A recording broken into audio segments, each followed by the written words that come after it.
from reports to real change, ending modern slavery in the supply chains.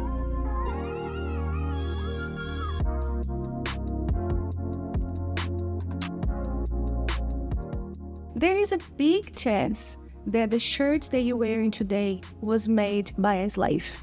Or the raw material that your organization is using to produce products to sell could be made by someone that didn't want to be there and that has no freedom to leave their job.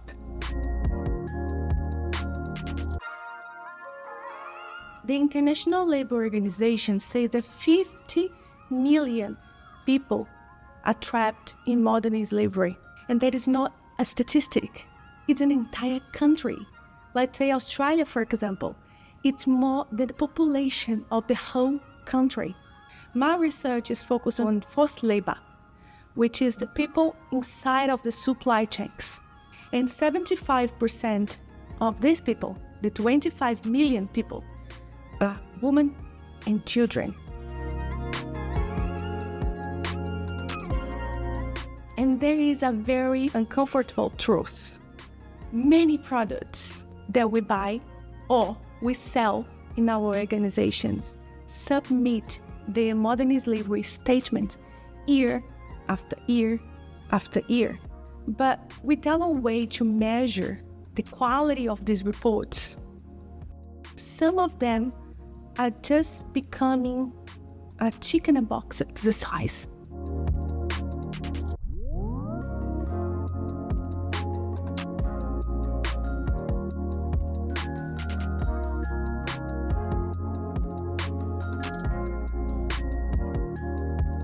Hi, I'm Talita Mira. I'm the DBA candidate for Hult International Business School and a visiting scholar here at Emory University in the US.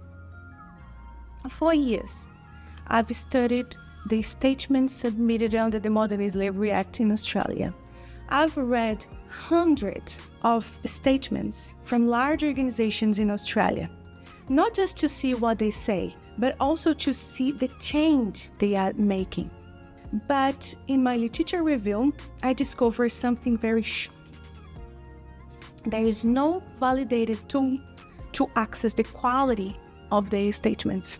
And this gap matters because without measuring, there is no real accountability. It's like trying to improve the sales of your organization if you don't have the numbers to see where you're going. It's like training for a marathon without scoring your time.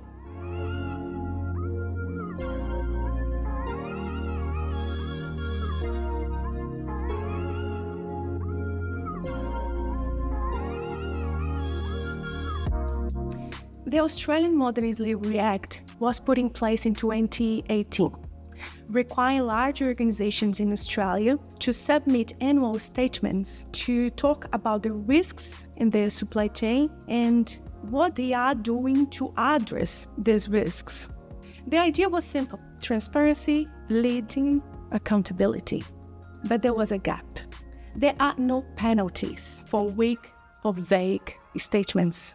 A 2023 government review called this process exactly what has become: a chicken and box exercise. Imagine a company, your company, ticking a box, submitting their statements and say, well, that's all I've done. Next year, I'll visit this again. But no changing anything in their supply chains.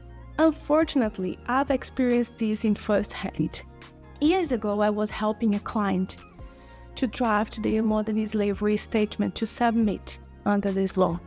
And one day, the compliance officer said to me, honestly, we just need something to submit by the deadline. He actually refused to access their risks beyond Tier 1. He wanted to look at only the risks in his direct suppliers. And to be very honest, the risks are usually beyond Tier 1. The supplier of the supplier of the supplier, further down in the supply chains. But why he didn't want to access this? You can imagine. Because If he started to look deeper, he could find some risks. And if he disclosure these risks, they would need to action to do something about these risks.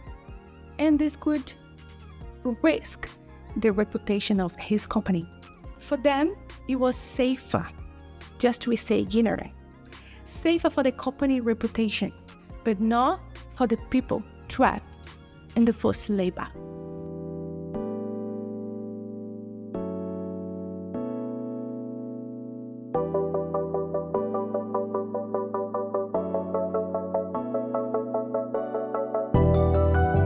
According to Walk and Free 2025 report, they reviewed over 2,000 statements in the UK and in Australia.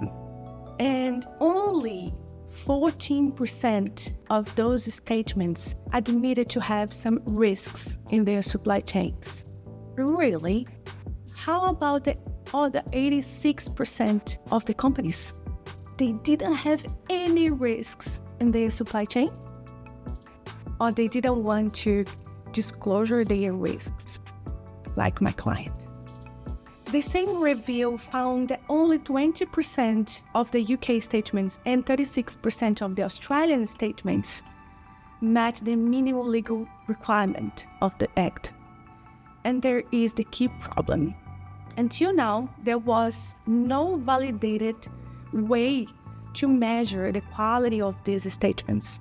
Many companies treated these statements as a corporate PR, not a tool for accountability. And the gap is exactly why I developed the Modern Slavery Reporting Quality Framework.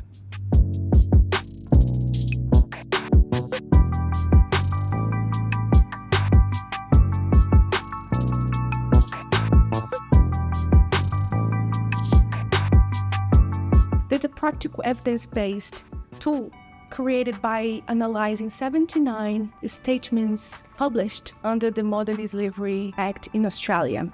Each statement was accessed by 22 very clear and measurable items across 4 key areas. The first one, supply chain disclosure. Are you specific about your supply chain? Are you mapping the supply chain beyond Tier 1? 2. Risk disclosure. Are you honest about the risks? 3. Due diligence. Are you taking real steps to address this issue? And performance and assessment. Are you measuring if your actions are actually working? But to make sure this framework was both rigorous and very practical, I also invited a subject matter in modern slavery to validate and to review this tool for me as well. So their feedback helped refine the questions, the 22 questions, with the language, adding some real-world examples, and then we could ensure the tool was very relevant for organizations as well for researchers. The result is a framework that organization can use to benchmark the performance of their statements, identify gaps, and improve what they are publishing. High-scoring statements would imply that companies demonstrated transparency and action. And on the other hand, the low-scoring companies tend to recycle their statements year after year with no or little evidence of progress.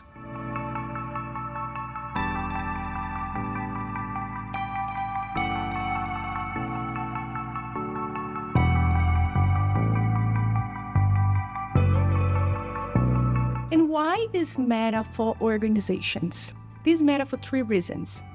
Risk management. Ignoring the forced labor risks, like my client, can lead to legal action, supply chain disruption, and brand damage. The second reason, reputation and trust. Customer, investors, and partners, they expect to see the ethics, the ethical practice of your organization. And performance, that's the third reason. Companies that manage the human rights well, they tend to have a stronger and more resilient supply chain. This is not just a moral issue. This is a very strategic one for your organization. So, if you are in a leadership position, ask yourself, are we mapping our supply chain or just our direct suppliers? Are we measuring the results or just reporting activities? Who in your organization is truly accountable for this work? And here is also my invitation. We are looking for organizations to test our framework. So, if you want to partner with me to test this framework, I'll be very happy. So you can benchmark your statements, identify the gaps, and help us to improve this tool. And to wrap up, transparency without accountability won't free these 25 million people. But transparency with accountability, measured, verified, and acted on, can drive real change in the global supply chains. And this start moving beyond the compliance, beyond ticking a box exercise. This is going to make the difference if you go beyond. In the end, this comes down to a simple truth. Freedom is not only a human right, it's also a business responsibility. Thank you.